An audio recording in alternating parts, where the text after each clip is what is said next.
দুনিয়ার জিন্দেগিতে কত মানুষ কত জায়গায় যাচ্ছে, সময় নষ্ট হচ্ছে, কোনো ব্যাপার হচ্ছে না, কিন্তু মসজিদে আসলে সময় নষ্ট মানে 1 মিনিট বেশি হলেই সমস্যা শুরু হয়ে যায়।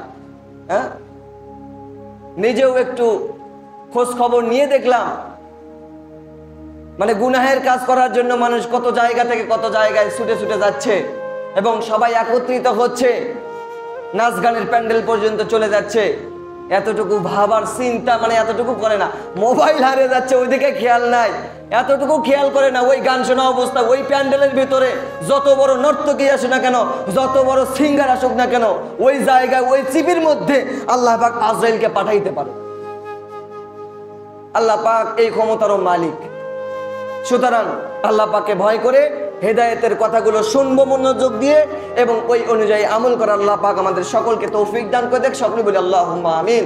ওয়া আখিরু দাওয়ানা আলহামদুলিল্লাহি রাব্বিল আলামিন।